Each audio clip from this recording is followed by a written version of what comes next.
Ora, bom dia a quem está presente, bom dia a quem está em streaming. Sejam bem-vindos ao nosso lagar de Idanha Velha.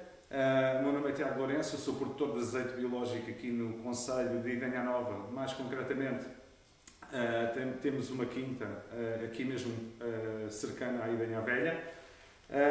E na qualidade de produtor de azeite, vou hoje falar convosco um pouco sobre o que é o azeite em concreto. Quais são a história do azeite, qual é realmente as formas de abordar a cultura do azeite, seja em produção tradicional ou em produção intensiva. Vamos falar um pouco sobre as características, virtudes, defeitos do azeite.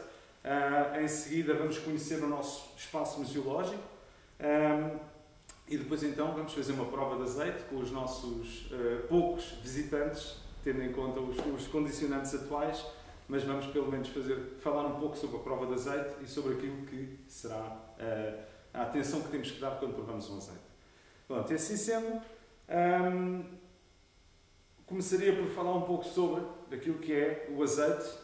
O azeite é uma gordura vegetal e milenar. Milenar no sentido em que encontramos árvores, oliveiras milenares com mais de 3.000 anos, são das árvores mais antigas que existem, desde a zona do Médio Oriente até à Península Ibérica, passando por toda a região da bacia mediterrânica.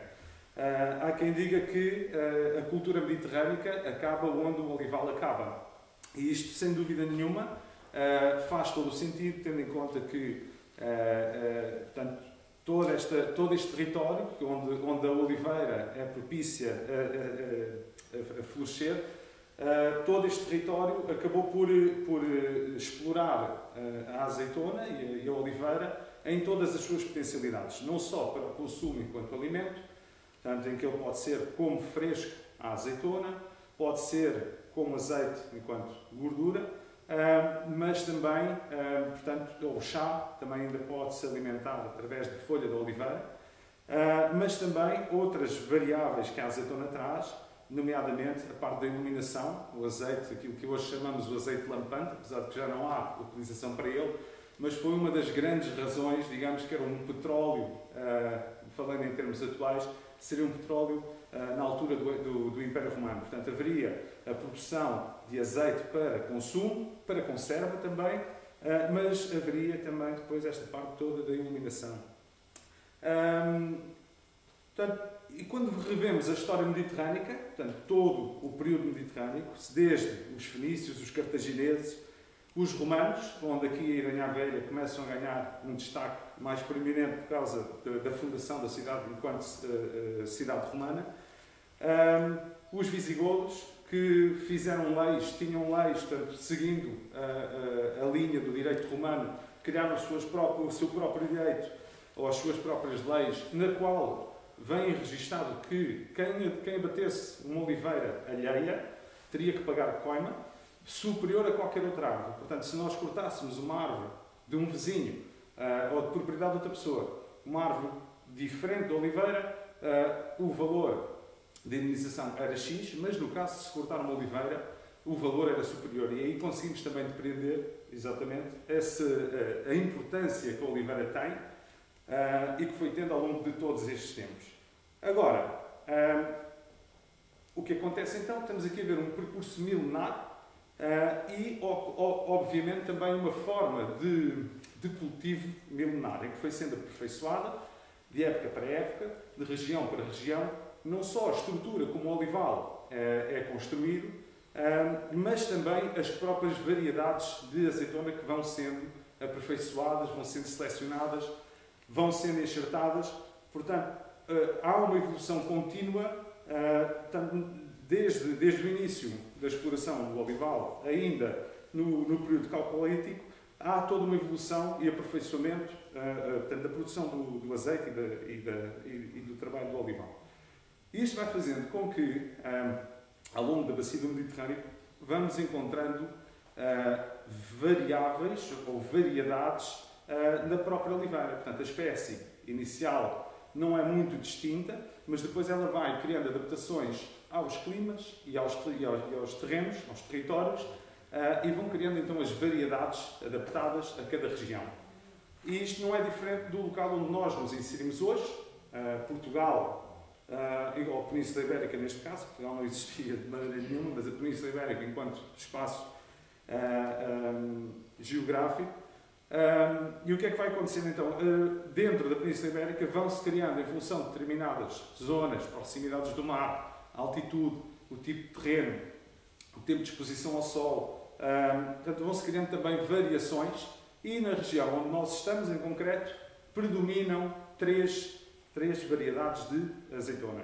A galega, que está disseminada pelo sul todo da Península Ibérica, ou pelo menos do sul de Portugal, portanto, no sul da Península Ibérica já temos outras variedades, já depois a parte espanhola foi buscando outras variedades, mas o sul da Península Ibérica tem uma predominância de galega, e nesta zona aqui onde nós estamos, na fronteira do Tejo, começa a haver uma transição, e estas fronteiras nunca são rígidas, portanto nós conseguimos denominar que esta região tem este tipo de variedade, mas elas acabam sempre por passar um pouco as fronteiras somos nós que as criamos. E nós como seres humanos, eu gosto de encarar que somos os polinizadores da oliveira, tendo em conta que somos nós que a vamos proliferando e que vamos fazendo todas estas combinações, e como qualquer polinizador não há uma fronteira rígida, portanto as variedades que existem aqui, portanto, na fronteira com a Espanha, seja que é a manzanilha caceranha, ela passa para os nossos olivais mais raianos, se formos mais para o interior já não os encontramos, e a própria galega também se vai diluindo à galega do lado espanhol, e não é que chegamos ao Tejo e acabou a galega continua a subir em algumas zonas, alguns nichos, mas a predominância da galega acaba exatamente aqui nesta linha do Tejo, mais coisa menos coisa. E começam outras variedades, a bical de Castelo Branco e a cordevil de Castelo Branco. Portanto, são estas as três variedades principais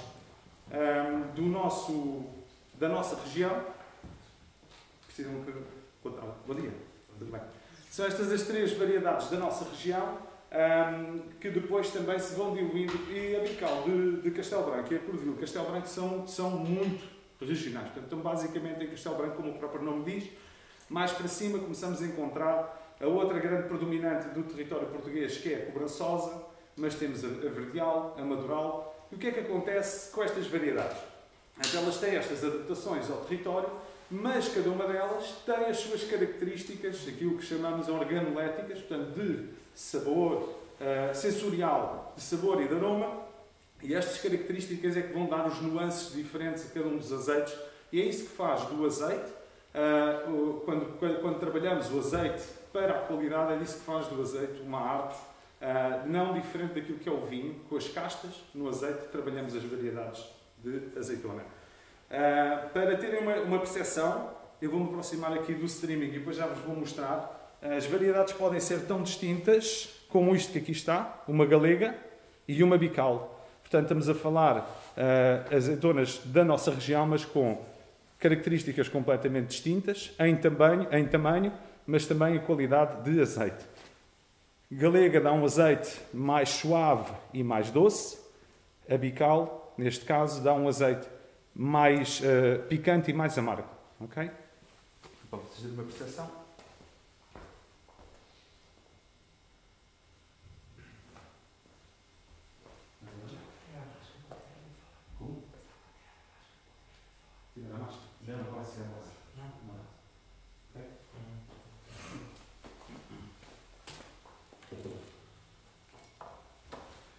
Portanto, agora, o que é que acontece hoje em dia?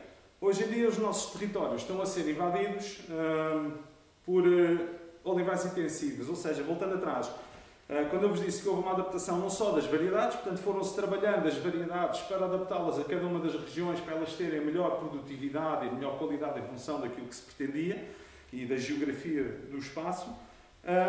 Houve também a adaptação de quais são as melhores formas de cultivar estas variedades em cada território. E daí surge aquilo que chamamos o olival tradicional, de sequeiro, normalmente, Portanto, são olivais com compassos entre árvores de cerca de 10 metros e são os responsáveis por aquela harmonia na paisagem que nós encontramos quando viajamos pelo interior e vamos vendo várias manchas diferentes de culturas, onde o olival assenta sempre de uma forma fantástica. Em vez disto, hoje em dia, a tecnologia, porque este tipo de produção acaba por ser pouco rentável, tendo em conta as necessidades do mercado e do consumo hoje em dia, a população mundial vai aumentando e nós precisamos de produzir mais azeite, nomeadamente porque o azeite é excelente nutricionalmente e acaba por estar a ser adotado por outras culturas que não a mediterrânea, que começa a fazer parte e a ter uma procura muito grande na base da alimentação de outras culturas que anteriormente não o consumiam por não terem geografia coincidente com o olival. Mas tendo em conta isto, então começou-se a criar outras formas de trabalhar, nomeadamente os olivais intensivos de regadio. Okay? Portanto, já estamos a falar que num olival tradicional podemos ter entre 100 a 200 árvores por hectare. Num olival super intensivo podemos ter entre 1100 a 1600 árvores por hectare. Portanto, são uma disparidade.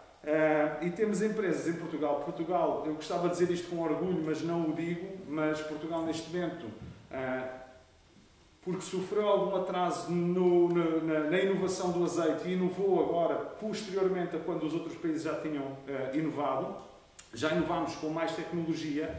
E neste momento temos uma capacidade produtiva fantástica, de grandes quantidades, estamos cada vez a exportar mais, mas com um preço a nível de sustentabilidade e ecológico muito grande, com um nível de descaracterização da paisagem e dos modos de vida de cada região, onde o Alentejo, junto ao Alqueva, tem sido mais prejudicado.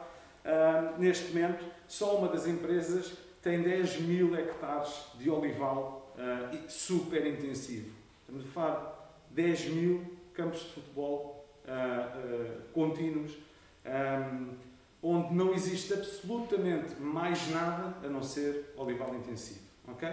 Portanto, acompanhado do olival intensivo, obviamente, vai um declínio brutal dos ecossistemas, vai um declínio brutal da biodiversidade, vai um consumo intenso de água, neste caso do Guadiana, mas um consumo intenso, e vão toda uma forma de vida, toda uma paisagem, toda uma harmonia territorial que vai desaparecendo.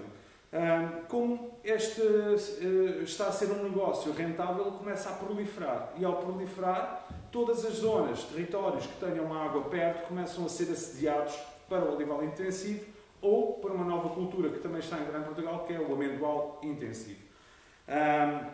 O que é que então nós decidimos enquanto empresa, enquanto projeto? A nossa empresa é a Real Idanha, o nosso azeite é Egitânia, que é o nome visigodo desta terra onde nós estamos hoje, Idanha Velha. Decidimos criar e tentar preservar uma identidade territorial, uma identidade para o nosso azeite, daquilo que é classificado no DOP como o azeite da Beira Baixa, que provém destas variedades que aqui falámos, falta a cor de vil, e a ideia é exatamente não largar aquilo que é o tradicional por algo que é de um consumo intensivo, imediato, altamente lucrativo, ter respeito por esta evolução milenar na adaptação das variedades, mas também na forma de cultivo, porque o olival intensivo é muito interessante, mas o que acontece na realidade é que, se faltando a água, aquele olival pura e simplesmente sucumbe.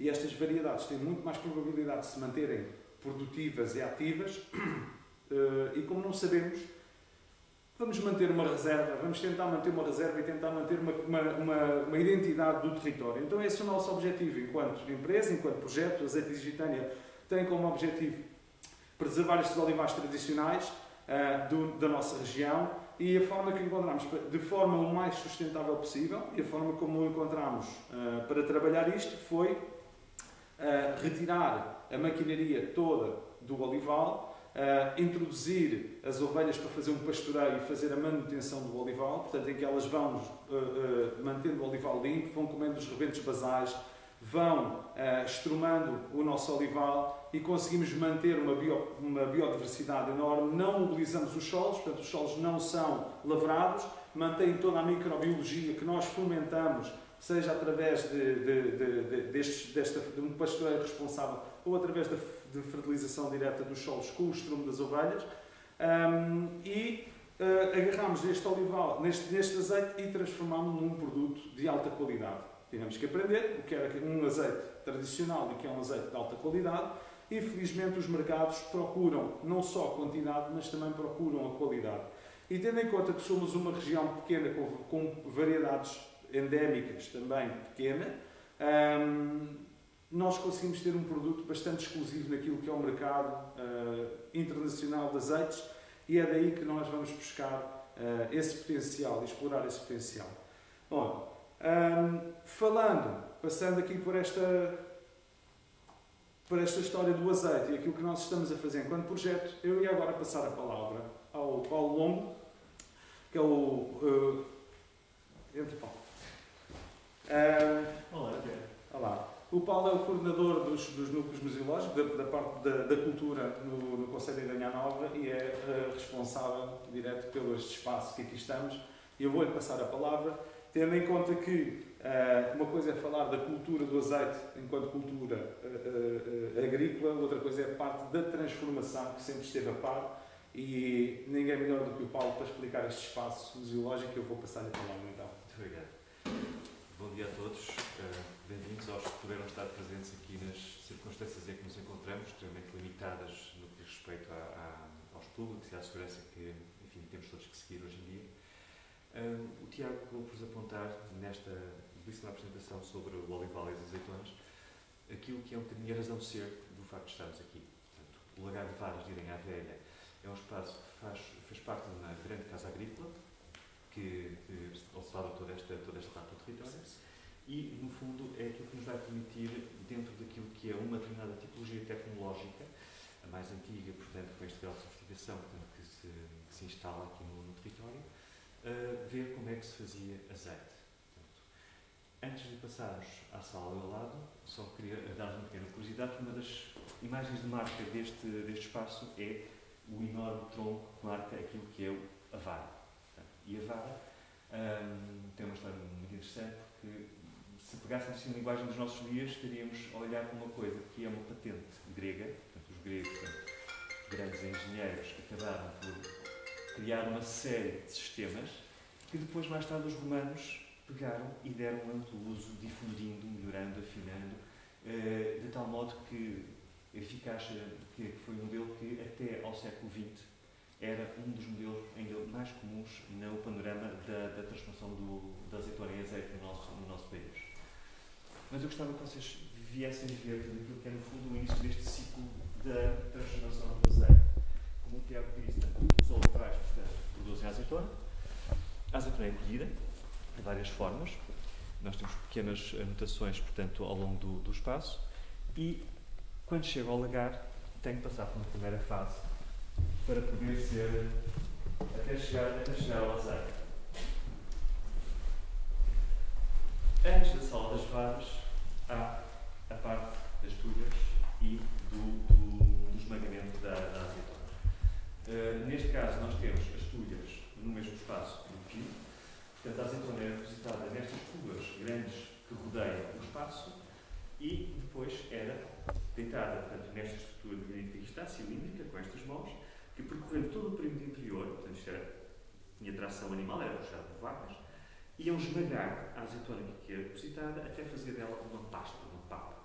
Portanto, essa pasta depois é que vai ser retirada daqui e vai passar para a sala das varas. E na sala das varas, ela é colocada naquele ponto intermédio que vocês veem, quando há uma espécie de escalão, e este escalão tem este ponto aqui em particular, que se chama alguer. Como podem ver, tem uma peça de granito única que tem um reboço à volta. A massa é colocada dentro dos cheirões, que é uma espécie de cesto de fibra muito vegetal interessado, até uma certa altura. E depois há uma compensação feita com esta peça que é a alfa e a vara em descer, vai fazer pressão a esta amálgama de apenas esmagada dentro dos ceres é caldeado com água quente que está a aquecer aquela caldeira que ali está e do resultado, portanto, o resultado disto escorre todo para aquele ponto. Este ponto é a zona das tarefas. E a primeira tarefa, que é que recebe o conjunto, portanto, a amálgama de água, azeite, matérias, portanto, restos de transmagada, caroços, vai passar para aquele ponto. E naquele ponto acontece uma coisa apenas extraordinária, que é a separação das matérias. Portanto, toda a gente já ouviu aquela expressão que o azeite tem sempre ao de cima. Pronto, é o princípio aplicado aqui. Uma reação química, portanto, o azeite subordinado à água e o mestre Lagareiro, que era responsável por esta parte do trabalho, tinha que controlar a camada que se ia acumulando em cima, estabilizando, e, quando via que tinha condições, deixava passar para esta, a tarefa onde fica só o azeite. E o controle dessa camada, portanto, que é variável, imagina, à medida que ela vai saindo, ela vai ficando mais fina, vai subir a parte das águas, que não interessa, não pode, não deve contaminar o azeite que aqui está ali. E então, há um elemento ali embaixo, portanto, que é uma espécie de pequeno sifão, que vai libertar matéria daqui, vai libertar essas águas russas, e vai caminhá-las por uma canalização que aqui é subterrânea, até aquele ponto, que é uma espécie de tanque, que se chama os infernos, onde vai ficar depositada para depois, posteriormente, ser evacuado. Este espaço onde nós estamos tem algumas particularidades, portanto, mas às quais não lá vamos. O que é que acontece à matéria que depois salva dali? Então, a matéria seca, que é o bagaço, era removida desta parte, era depositada num sítio, que neste caso é um compartimento exatamente ao lado da sala das varas, e era conservado para posterior uso. Normalmente ela era calcada, muitas vezes colocavam-se até algumas camadas de sal no meio, entre as partes. Depois foi usado no inverno, portanto, para alimentar os porcos. Aqui, inclusive, fazia-se uma espécie de ponto grosseiro que era dado aos cães e, inclusive, podia servir para aquecer, portanto, as caldeiras, para ajudar a fazer bolo. Este lagar em Idenha Velha tem uma particularidade que o torna muito especial. Tipologicamente corresponde, portanto, a um lagar de varas. Portanto, tem 2 varas, é também um modelo mais comum. Portanto, às vezes aparecem uns com 1, outros com mais do que 2. Portanto, há alguns registros. Em Idenha temos um registro, pelo menos um exemplar de 4 varas, que é absolutamente extraordinário. Portanto, tem uma dimensão, portanto, ainda existe o casco do espaço e tem uma dimensão fantástica. Portanto, todo este edifício que nós estamos aqui, as 3 salas, cabem dentro da sala das varas desse lagar. Portanto, que hoje é um espaço que já não tem muitos vestígios. Portanto, percebe-se por causa da estrutura de pedra, mas não tem os vestígios de madeira e os equipamentos que faziam parte. O que torna este espaço absolutamente notável é o cuidado de construção que ele tem. Por norma, eram estruturas funcionais, relativamente simples, chão de terra batida, potes enterrados, bem acondicionados para fazer estas funções que temos aqui a falar, mas este uso ostensivo da pedra talhada é qualquer coisa de absolutamente extraordinário e faz com que este seja um dos lagares mais sofisticados a nível de concepção, de desenho e de construção que se conhecem. Porque imaginem, tudo o que aqui está foi lavrado em pedra maciça, como fossem esculturas, escavadas, torneadas, acertadas, e que depois têm um sistema de encaixe, inclusive, reparem, são 2 peças que parece quase como se fosse 2 peças de leve que encaixam para ficar perfeitamente afinadas, as tubagens alinhadíssimas para que não haja perdas, para que não haja fugas, e ele possa desempenhar o melhor possível todo o trabalho que é necessário fazer aqui. E nesta parte agora, Tiago, voltas a entrar tudo, correto? Obrigado. Uma particularidade em relação ainda a este lagar é que portanto, o Idenha Velha está inserida numa propriedade de 1500 hectares, propriedade essa que tinha um olival que portanto, produzia para a Casa Marrocos, que era os proprietários desta vila e desta feudo quase. deste território, e que este olival, este lagar foi construído, ou pelo menos utilizava, era aquele que processava as azeitonas, não só do olival da Casa Marrocos, mas também de algumas outras produções mais pequenas. Olival esse, que é o olival que hoje a Egitânia, enquanto marca, alugou, explora e tenta renovar e reinventar enquanto cultura tradicional. Portanto, para nós, temos uma ligação completamente familiar com este espaço onde nós sabemos que durante tantas gerações foram processadas aqui as nossas azeitonas, aquilo que é as árvores que nós hoje ainda colhemos, que nós hoje ainda podamos e que esperemos dar-lhes continuidade e preservação. Pronto, posto isto, e tendo então esta percepção de que há a cultura da azeitona, mas há também toda uma indústria de transformação, estas são as mais arcaicas, hoje em dia há alta tecnologia para transformar o azeite, acho que nos cabe fechar esta visita com uma prova de azeite e uma percepção do que é que realmente temos que perceber quando provamos azeite. Azeite não é todo ele igual, de maneira nenhuma. Há bocado, o azeite divide-se em dois tipos de azeite, o que tem defeitos e aquele que não os tem. E isso define o quê? O que é um azeite virgem extra ou não. Quando falamos de um azeite virgem extra, normalmente vamos à procura da acidez, mas mais do que a acidez, o virgem extra é que define se o azeite tem ou não a qualidade que procuramos. Não é a acidez em concreto, porque nós conseguimos produzir azeites de péssima qualidade e quimicamente reduzir-lhe a acidez e ter um azeite de baixa acidez, mas de uma péssima qualidade. Ok? Portanto, o que nós temos que procurar é um azeite virgem extra, quando procuramos um azeite de qualidade. Um azeite virgem extra que foi produzido a baixas temperaturas, portanto, o máximo até 28 graus centígrados, na altura em que a azeitona está a ser transformada.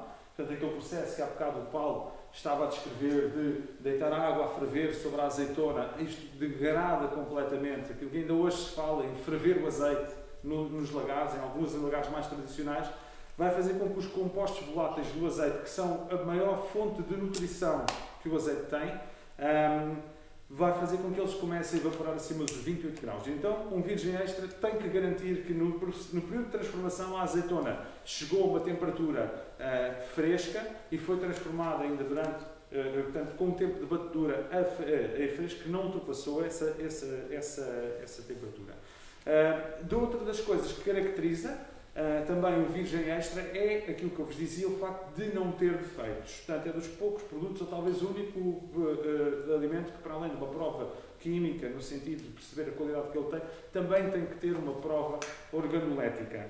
Isto para ver se encontramos defeitos ou não. O virgem extra não pode ter defeitos. E quais são os defeitos? Um deles, o Paulo também falou há bocado, aquelas cubas que ali estavam, que chamamos atulha, enquanto o azeite está na espera para ser transformado, o que é que acontece? O azeite está ali, muitas das azeitonas já estão pisadas, já estão, portanto, seja durante a colheita, durante o transporte, o facto só de mandarmos para lá, elas já começam a estar partidas e começa um processo de fermentação na própria atulha. Então, o defeito mais comum num azeite, principalmente naqueles azeites que nós chamamos os azeites da terra, que nós achamos que são os azeites bons, vou buscar azeite à terra, como dizia há bocado ali o nosso colega, vem à terra buscar azeite porque aquele azeite é de alta qualidade, às vezes é um grande engano, porque são azeites que foram colhidos com um compasso de espera muito grande entre o momento em que foi colhido e até ser transportado até ao lagar. Muitas vezes são guardados em sacas, onde proporciona uma fermentação muito grande, ainda nem sequer chegou ao lagar e já está a azeitona completamente degradada. Depois vão ficar à espera para serem transformados em máquinas que muitas vezes estão a processar outras azeitonas que também vieram no mesmo estado. Então é quase inevitável não trazer um sabor intenso ou predominante atulha. E é este processo que aumenta o grau de acidez do azeite. Okay? Daqui, o grande responsável pelo aumento da acidez do azeite é neste compasso de espera, neste processo de fermentação. Normalmente é logo o primeiro grande erro para se estragar um azeite. Portanto, um azeite virgem extra não pode ter tulha, não pode ter o sabor a ranço, que são azeites que já estão guardados há muito tempo, o sabor avinagrado ou avinhado, que também, tal como o vinho, é um processo de degradação química do próprio azeite. O ranço, mufa, tulha, estava a faltar um. Já me vem, está-me a faltar um agora. Portanto, estes são os defeitos que um azeite não pode ter, seja porque foi trabalhado mal a montante ou porque foi mal acondicionado e que perdurou muito tempo até ser engarrafado ou servido. Um azeite tem 1 ano e meio entre o processo de engarrafamento e o processo de final de consumo, a validade do azeite. Agora, o engarrafamento nem sempre significa a data em que foi produzido, porque eu posso ter um azeite de 2 anos em reservatório e só o engarrafar posteriormente, e então passo a ter 1 ano e meio após engarrafamento, mas na realidade eu já estou a consumir o azeite com 3 anos e meio no final da data de validade. Portanto, uma outra coisa importante para encontrar um azeite de qualidade é encontrar produtores e azeites que vendam azeite do próprio ano, ou seja, é colhido naquele ano, é consumido naquele ano.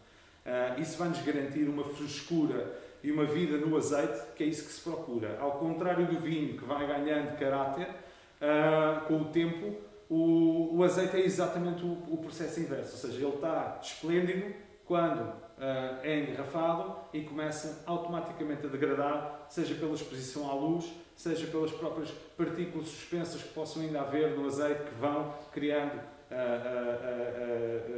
sabores e degradação do azeite, seja por partículas de água que ainda pudessem estar dentro do próprio azeite, portanto na mistura com o azeite, que vão fazendo uma hidrólise do azeite e vão criando também defeitos. Portanto, virgem extra, se possível, com a percepção de qual é o ano de colheita daquele azeite, e depois, obviamente, o grau de acidez inevitavelmente vai ser uma consequência, uma baixa acidez vai ser uma consequência de azeitonas sãs, okay? Uma azeitona sã, moída no próprio dia e bem transformada, normalmente dá um azeite com 0.1, 0.2 na loucura, dá um azeite com 0.2 de acidez. Isso vai-nos definir a qualidade desse azeite, vai-nos definir, quer dizer, vai-nos dar um indicador. Depois, tendo isto, obviamente, temos as variedades. O que é que nós estamos à procura? Se gostamos de azeites mais picantes, isto aqui já entramos nas virtudes, portanto falámos nos defeitos, vamos falar nas virtudes, picantes, amargos e frutados, ok? E depois a intensidade, se é um picante, portanto se é um verde intenso, se é só um azeite verde, se é um azeite maduro, tudo isto vai nos definir o que é que nós estamos à procura. Um azeite verde intenso tem a ver com as variedades, mas também com a altura da colheita. Uma colheita mais cedo, mais temporã, o que é que vai acontecer? Vai-nos trazer um azeite com azeitonas verdes, por exemplo, neste momento isto seria um azeite muito mais intenso, porque os compósitos voláteis ainda não se transformaram em açúcares, que é o processo que acontece quando a azeitona vai amadurecendo. Quando vamos buscar uma azeitona mais madura, já vamos ter um azeite mais doce, menos intenso, que também não deixa de ser um azeite interessante. Isto tem a ver a quê? Qual é o prato que estamos a consumir, qual é o propósito que o queremos, porque um azeite maduro traz outros sabores, e aqui vemos entrar nos frutados, desculpem, antes disso, picantes e amargos são azeitonas verdes e é a variedade que define, ok? Mesmo as variedades menos intensas, se forem colhidas verdes, normalmente dão azeites com alguma intensidade. Agora, os frutados, é isso que depois vamos à procura, tal como se procura nos vinhos, e azeites mais verdes vão buscar sabores a maçã, erva fresca, aquela ideia de que quando acabamos de cortar a relva e vem aquele sabor, a folha de oliveira, portanto, sabores mais frescos e mais vivos. Azeites mais maduros vão buscar outros frutos secos, amêndoas, há quem encontre banana, alcachofra. Depois há uma panóplia de analogias ou comparações, ou reminiscências que aqueles azeites nos fazem lembrar com outros sabores, mas segue exatamente a mesma lógica que um vinho. Isso vai caber a cada um escolher. Não escolham um azeite para ter em casa, escolham 2 ou 3, um azeite mais maduro, um azeite mais intenso, um azeite de cobrançosa, um azeite de galega, um azeite de um blending, como nós fazemos, no nosso caso que fazemos um blending entre a Bical e a Cordovil com a galega e vamos buscar os picantes e os amargos da Bical e da Cordeville e vamos equilibrá-los com o doce da galega, e é isso que nós procuramos também, vamos tornando os azeites mais complexos em função daquilo que fazemos. E penso que já vos dei mais ou menos uma ideia daquilo que temos que fazer. E a ideia é explorar aquilo que de melhor se faz em Portugal. Procurem sempre, se possível, olivais tradicionais. Ok? Ao estar a consumir olivais tradicionais, partimos logo do pressuposto que estamos a ajudar uma economia local. Partimos do pressuposto que estamos a ajudar uma biodiversidade. Portanto, o olival tradicional, regra geral, fomenta mais a biodiversidade. Se for biológico, perfeito. O Egitânia é um azeite biológico, inquestionavelmente, mas se puder ser biológico, melhor ainda. Agora, nem todos os azeites biológicos são azeites de alta qualidade. Okay? Uma coisa é não usar químicos na produção, no método de produção, mas depois posso fazer todos os erros de colheita, de espera, de má transformação. Então tenho um azeite biológico, mas não o trabalhei para aquilo que é a excelência de um azeite. Okay? Outra coisa é ter um azeite que é excelente no seu processo de fabrico e que também é biológico. E ao fazer isso, o consumidor está a escolher que território quer ter no seu país e o que é que quer realmente fomentar com a sua compra. Pronto, então assim sendo, vou-vos convidar, trouxe dois azeites, um pouco mais maduro, apesar de que nós não fazemos azeites muito maduros, mas um azeite um pouco mais maduro e um azeite um pouco mais verde, e com blendings diferentes, portanto um mais rico em Bical e Cordeville, outro um pouco mais rico em galega, mas para vocês terem uma percepção como é que dos mesmos olivais se podem fazer azeites bastante distintos. E depois, se quiserem provar um azeite com defeitos, também trouxe um azeite com defeito, que são os azeites que sobram ao final dos reservatórios, que ficam ali mais junto com a matéria orgânica, que, portanto, depois dos processos de decantação, são azeites ou azeites mais antigos. Portanto, podem chegar, temos que ter alguma restrição. Não se podem se aproximar um bocadinho, sentarmos aqui mesmo em cima, eu levo-vos o azeite.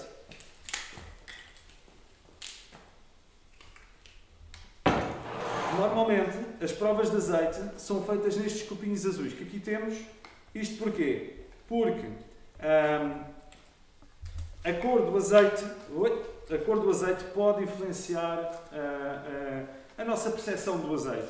Um azeite que olhemos e que tenhamos a percepção que é mais verde, na sua cor, dizemos logo, epá, este azeite é mais intenso. Só julgar pela cor, mas às vezes pode ser a variedade em si que lhe está a dar essa percepção de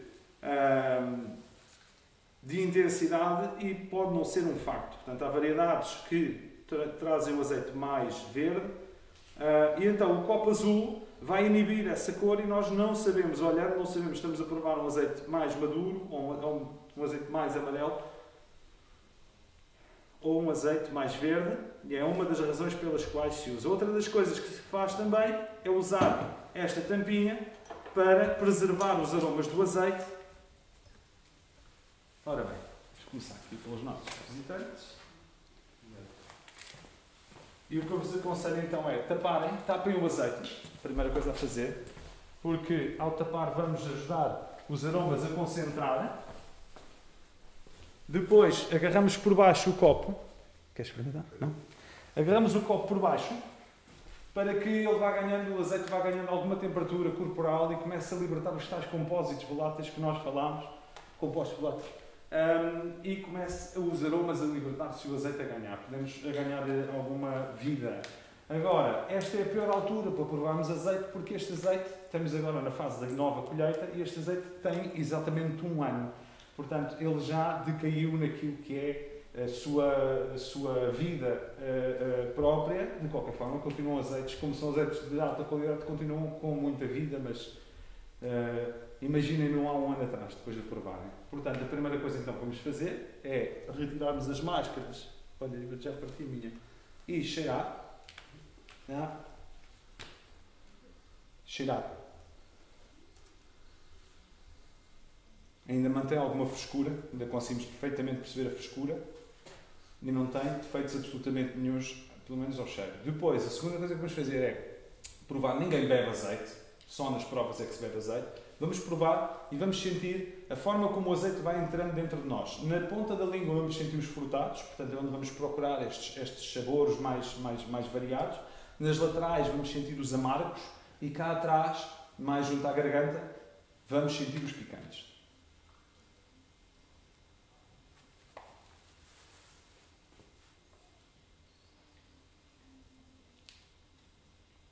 Ainda sente bastante os amargos, o frutado da maçã na ponta da língua. E agora, respiramos. Respirem com a garganta e vão ver os picantes todos a ser ativados cá atrás. Ok? E este é um azeite que deixou de ser alguma coisa para fazer um refogado e passou a ser um ingrediente que nós misturamos no nosso peixe, na nossa torrada. E este aqui é um azeite mais verde. Conseguem perceber? É normal isto acontecer. Portanto, quando os picantes... E já estamos a falar de um azeite com 1 ano, ok?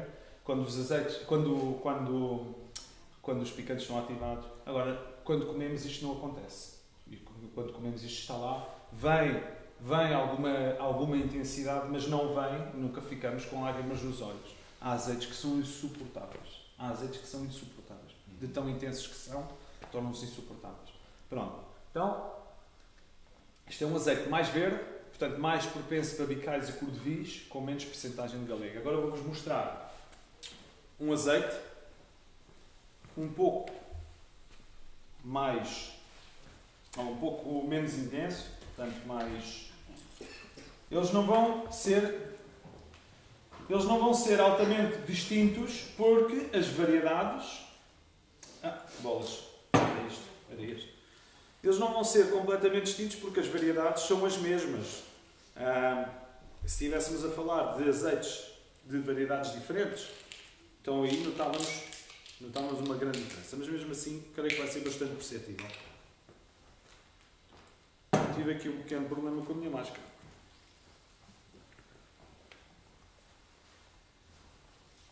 E o azeite da nova colheita chega quando ao mercado?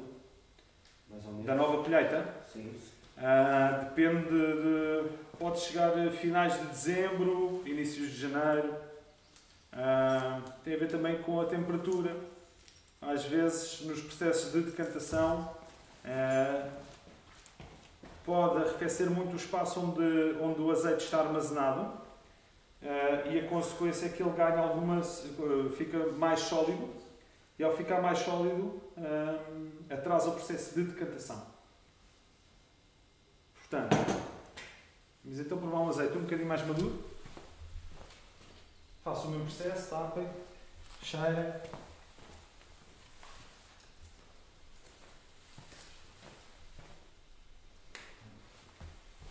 O que é que vai acontecer agora?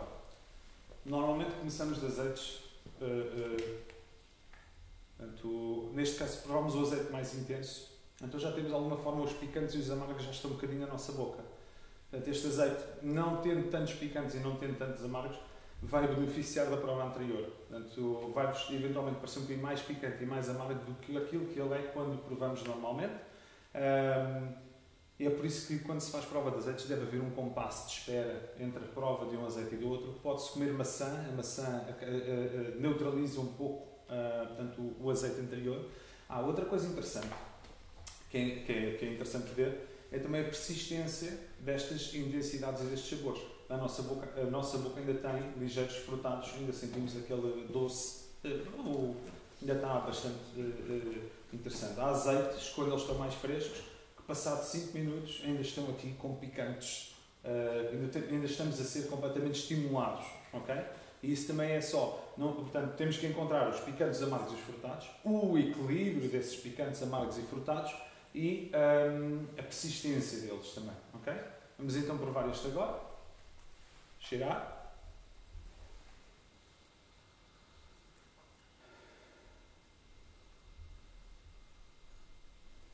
Ainda se sente um pouco a maçã, mas já não é tão... Agora, o que é que vamos encontrar aqui?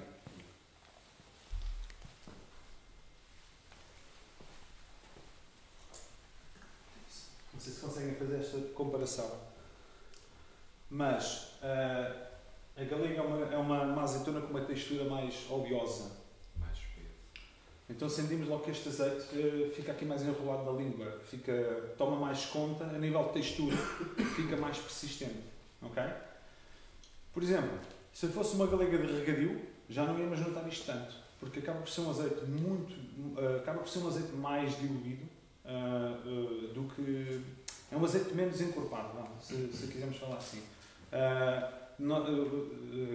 Azeites de regadio, por exemplo, a arbequina, que é uma azeitona espanhola que se dá muito bem seco, a arbequina, regra geral é uma azeitona de regadio.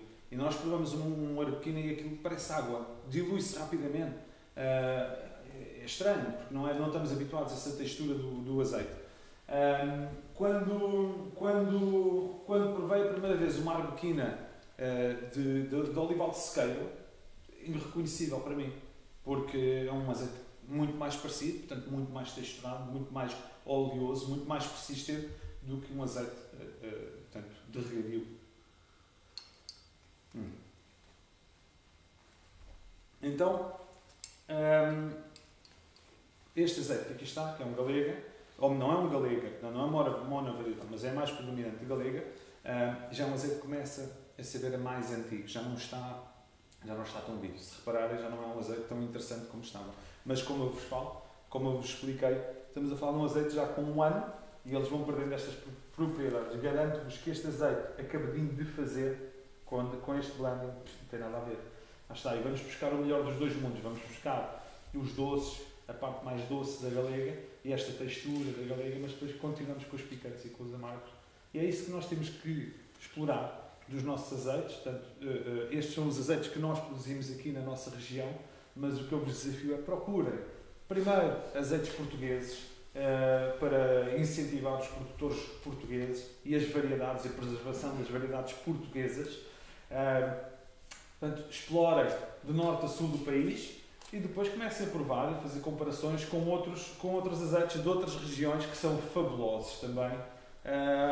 Mas pronto, é um mundo para começar a explorar. Fica aqui uma breve introdução, uma breve ideia daquilo que é o mundo do azeite, desde a sua história, desde as variedades, as formas de transformar e aquilo que é a prova.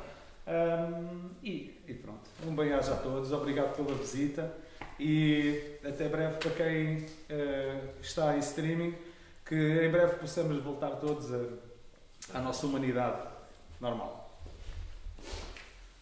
Curto. Pronto. Espetacular.